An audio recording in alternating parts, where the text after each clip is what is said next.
I know we grew up a little too fast. I miss the days that we chill and relax. Where did the time go? It all passed. Now I need to go back. I had no worries but always had plans. The only thing I did was pick out the trash. Now it's much harder to laugh. Hard to get up and not work on my craft. I need inspiration. Don't need no validation. No more medication. Just try some meditating. I don't need you to save me. Feel like all of you hate me. Everything's been so hard with all the situations lately. I just need to numb the pain for a minute. I just wanna run away on vacation. I don't know what else to say now. I just need to numb the pain.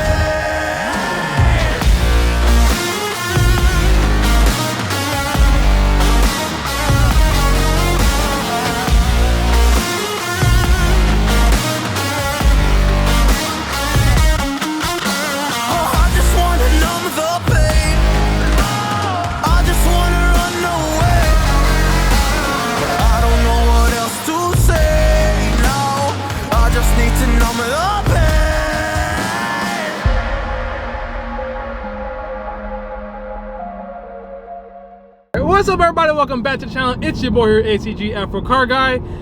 Something weird, I don't know why early in the beginning of the videos I used to make, I was able to line this camera up just perfectly, but I gotta kind of lean into it this time because I don't know, I can't figure it out. But we're gonna keep the show rolling. Today I am with, my name is Cyrus, and we are in his 2010 GTR. Guys, you said Cyrus, right? Yes.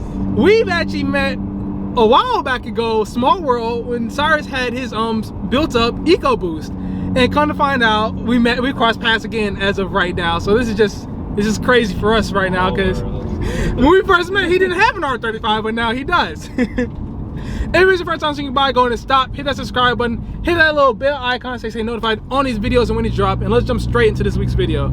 So tell us, Cyrus, what is your connection with this car? I mean, I'm kind of a Fast and Furious kid, so, you know, ever since I've seen them in the movies, I've kind of wanted one forever. Yeah.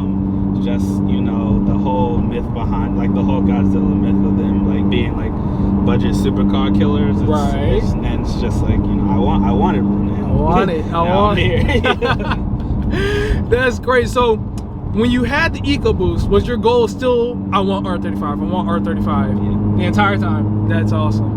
That's awesome. So, coming from the American market into purely, I don't know this concept is purely JDM, but it's more or less the pinnacle of what people would want in the aftermarket scene. What is that transition to more the Japanese market? I'm still learning it, quite honestly. I think that the biggest thing I've seen is that the parts for it are a little bit harder to come behind. Like, you have to, like, kind of order them. Like, quality parts you have to order from Japan as opposed to the domestic market here. But that's the biggest thing. Luckily, there's still a lot of, you know, shops around that service them and stuff like that. So, and the aftermarket scene for the GTR is still pretty big. You're still talking about the flagship part of Nissan for the past, what, decade? So, yeah. I'm sure everything you need is there. Right. Now, it being as cheap as probably the American scene is a different story. But this is just still gnarly, man. Like, it's a lot of car. It's a lot of car, dude. Like, you were just saying a second ago, you kind of get succumb into the fact, and we just said a second ago, like, once you get into these type of vehicles and physically, the whole, oh my God, it kind of wears away and it's back to like, okay, it's just a car. But then, like you said, it's still a lot of car, and you can't forget that because... Yeah. And I mean, there are parts of it where it's like you kind of get used to it, but I mean, even still, every time I start it up, you know, and I hear the exhaust right up, and then I see this big GTR logo on the steering wheel, it's just like, it's still... Oh, man, dude. It's like, I'm driving, guys. That's lit. We got you make a U-turn up here, yeah. And man, for anyone, this is obviously the first R35 that's ever been featured on the channel, and actually first R35 I've actually ridden in. So seeing like what all of it came to as far as like Nissan's collaborations, I wouldn't say collaboration, but Nissan's ability to build such a car is like, wow. You got the digital screen reading out all your important engine information. You got the toggle switches to go from the different type of track modes and things like that. It's like, dude, the center focal point of the car is the start and stop switch. It's a lot. It's a lot to take in, especially since a lot of people will only ever get to experience this type of car through a Forza or Need for Speed type of deal, you know. Yeah. So, what's all been done to the car then? So I got the car with a lot of mods on it. Actually, I bought it from a GTR tech in New Mexico, or the dealer that I bought it from a GTR tech in New Mexico. Yeah. And at this point, the car is full bolt-on, so bigger intercooler, charge pipes, both fuel pumps, injectors. The list goes on. Pretty much everything except the turbos, and it's all came together with the Ecutech tune on E85, and it's. Oh, you're running E85 right now. Yeah. What? And it makes about the last pull we did 620 to the wheels, but in a cool day, it's probably mid sixes. Man, so there's no doubt that she's still. Yeah. She get up there. She scoot. She's I mean, even looking at the gauge cluster, the speedometer doesn't even reach its full potential. That was one of the first things I actually noticed about the car, like where the placements are on the gauges. It's like, you know, normally when you're in any other car, like your 100 is like somewhere up there, but the 100 is still on the way like 3/4.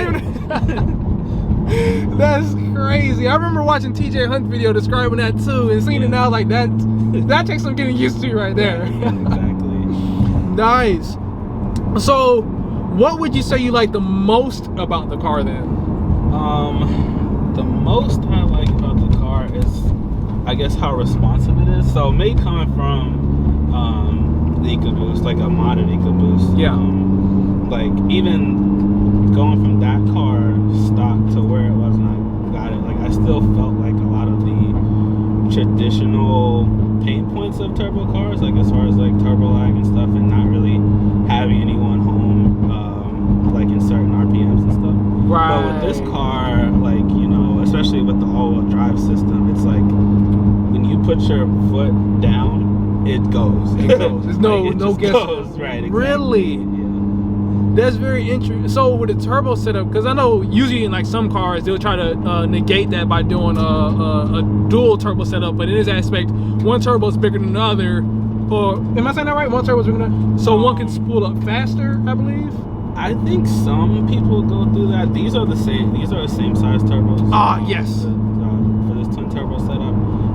I'm not too familiar with those setups, but I think it also depends on the type of turbo. Like I know bigger turbos just take longer to spool up, so that becomes like the biggest thing when you're chasing power in like these smaller engines. So bigger turbo, it takes a little bit longer. But with these, it's like that. And we're ready to go.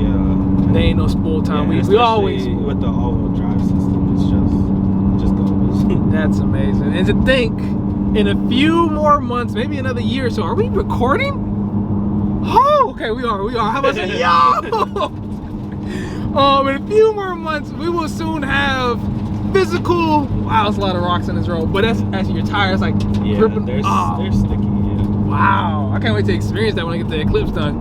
We are months away from experiencing the aspect of what the first generation GTR would have felt like in the new 400Z. I'm calling it 400Z because I feel like Z is just such a weird thing to say because everyone has a Z, so it's confusing for me. But the new Z has what I like to understand is just a watered down version of the GTR's motor, the R35 GTR motor. So it's gonna be very interesting to see how the market takes to it, even though it's already been in the Q50s and Q60s and whatnot. But we get to see it with a 6-speed manual. This is just still a lot. This is yeah, and I mean they haven't really made a lot of too many changes to the platform. Yeah. In the 10 years that they've had the car, they've just been making like small little improvements to it. Over and over and over. Man, have you already like toggled all the switches? Like, are you still getting adjusted to the car? Or are you just about? I still am. I actually did launch the car a couple months ago, but it was pretty cold outside, and it was probably a little wet, so that was a little sketchy. That was a little sketchy. Sheesh. So what's that one do? That's this is suspension.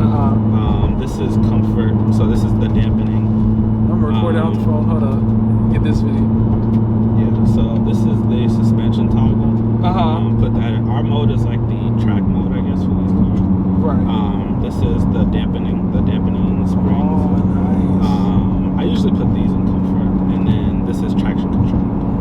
So if you turn that off, you can get sideways very easily.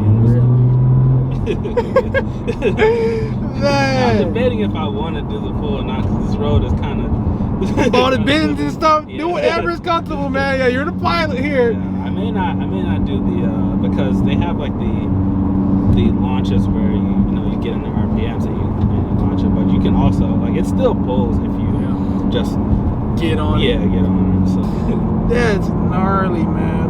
Okay. So what will be the future plans for the car then? That's a good question.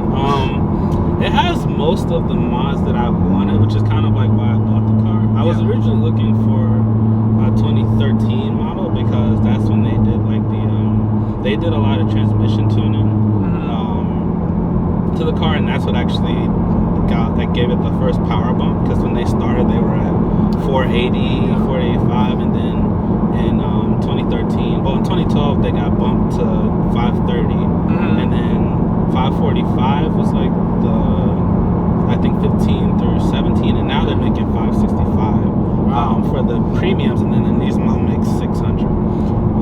So, and I'm there now.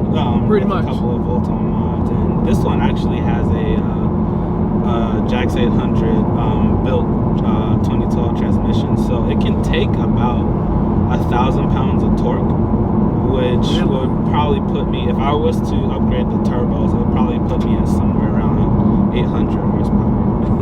Wow. So, wow. So going on a deeper aspect, I know a lot of controversy was out as far as the aspect of the first gen R35, that it had a lot of I think electrical issues or something like that. You know anything along the lines of that? Electrical issues, I'm not sure, but I have been told that the 8 and the 9, like 8 through, I think maybe 8 through 10 transmissions are kind of glassy. So once they started making big power, they just have a tendency to break. To want to say, which is why this one, because this is, like I said, this is a 2010, and then it has the stronger transmission from the 12. Oh, okay.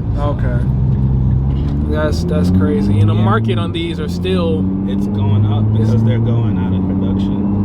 The 2012 model was, I mean not 2012, 22 model was the last R35 model being produced. Really? The rumor is that they're making a hybrid powertrain R35, so it's gonna be part electric.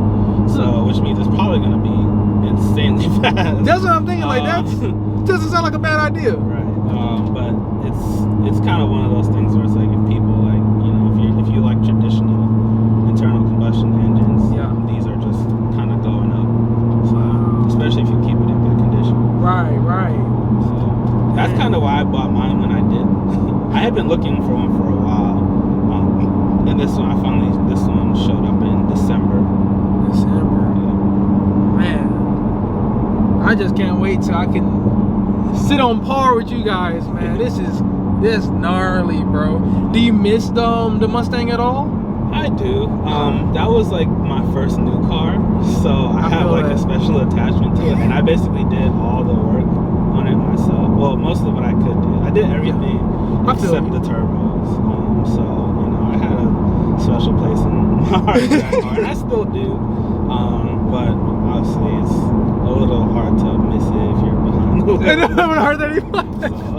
it's not like I'm going from a Mustang to like a sedan or something. Right. It's definitely an upgrade. Let's see that 600 feel like. Oh my gosh. Wow. Just hearing the exhaust note, like that alone is enough for me, man. Like, UVQs can never. That's amazing, man. That is amazing. Well, guys, that's just about gonna do it for this week's video. If you have any more questions or anything else about the build, y'all will see him again very soon, next couple seconds. I don't even know I'm really explaining this to y'all, but I'll see y'all in a second for the outro. Bye. Hey guys, thanks for watching. Thanks for having me on the video. If you have any questions about the build, you can follow me at Cyrus_GTR. You can follow my car club at Downshift Mafia, and I'll see you guys around. I know we grew up a little too fast. I miss the days that we chill and relax. Where did the time go? It all passed. Now I need to go back. I had no worries, but always had plans. Only thing I did was dig out the trash. Now it's much harder to laugh. Hard to get up and then work on my craft. I need inspiration. Don't need no validation. No more medication.